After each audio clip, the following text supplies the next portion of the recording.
We're all swimming in a sea of marketing every single day. But if you think it's all just about clever ads and pushy salespeople, well, you're really only seeing the tip of the iceberg. Today, we're going to dive deep below the surface and find out what's really going on. So let me ask you, when you hear the word marketing, what's the first thing that pops into your head? A flashy Super Bowl ad? Maybe a pop-up on a website that you just can't seem to close? Yeah, that's what most of us think of. But that's not the whole story. Not even close. In fact, it's not even the most important part. So, here's our game plan for today. First, we're going to tear down that old definition and figure out what marketing truly is. Then, we'll get into the secret sauce of it all, the customer's value equation. After that, we'll open up the classic marketer's toolkit, learn how to think like a strategist, and finally see how all these pieces come together to position a product in the market. All right, first things first, let's get the official definition on the table so we're all on the same page. Okay, I know, that is a mouthful, but you can boil that entire corporate-sounding sentence down to one absolutely critical idea: creating offerings that have value. Forget selling for a second, forget ads. At its absolute core, modern marketing is the entire process of creating and delivering value. And that little shift in thinking, well, it changes everything. So if you look closer, that big definition actually gives us four main jobs: creating something, communicating about it, delivering it, and then exchanging it. And these aren't just, departments in an office. They're the four fundamental actions of marketing. It's an active process. You create something people will value, you tell them about it, you figure out how to get it to them, and then you make the exchange happen.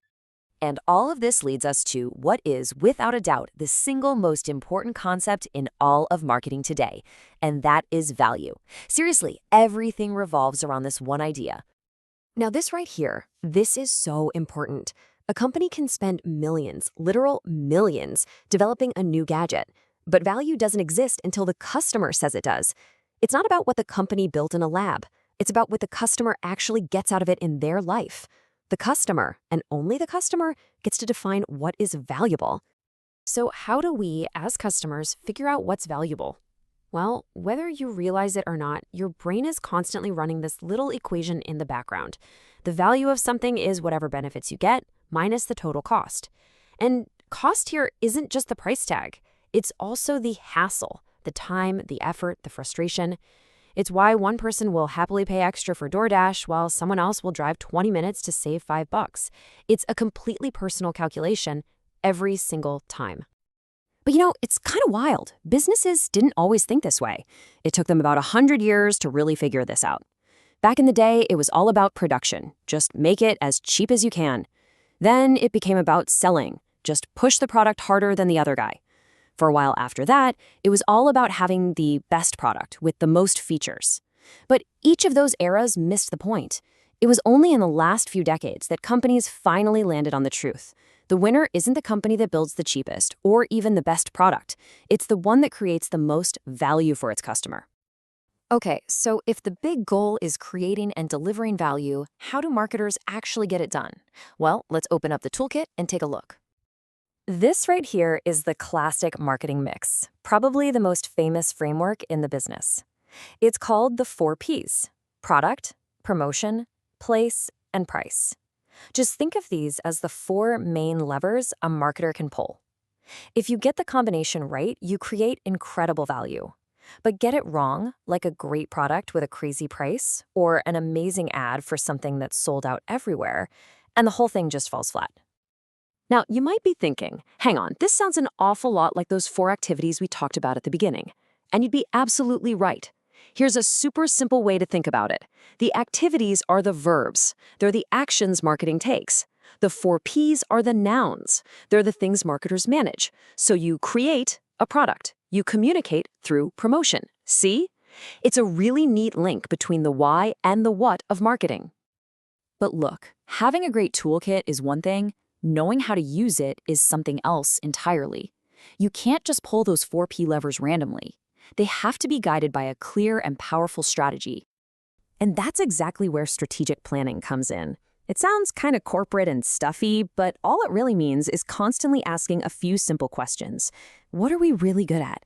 What's happening out there in the world? And where's the sweet spot where those two things meet? Pretty much every marketing decision flows from the answers to those big questions.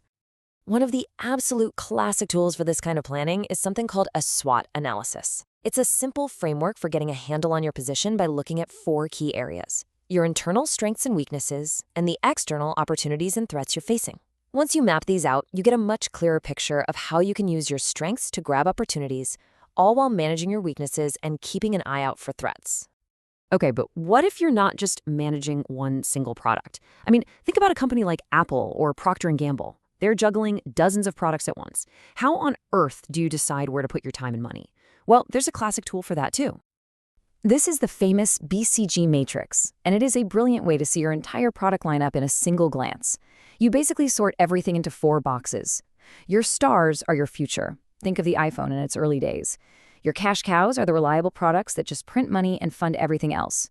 Question marks are your big gambles. They could become the next star, or they could fizzle out. And finally, dogs are the products that are probably on their way out. It's a brutally effective way to decide where to invest and where you might need to cut your losses. So, after all of this, what's the big takeaway? The most crucial point is this: marketing is not a department. It's not just the team that makes the commercials. It is a guiding philosophy for the entire business. Everything from product design to customer service, from finance to the supply chain, it's all part of marketing, because all of it contributes to creating and delivering value to the customer. And that leaves us with one final thought I want you to take with you. The next time you buy something, anything, a cup of coffee, a new pair of shoes, whatever, just pause for 1 second and ask yourself, what's my personal value equation right now? What are the real benefits I'm getting, and what am I giving up in terms of both price and hassle? Once you start seeing that equation everywhere, you'll finally understand what marketing really is.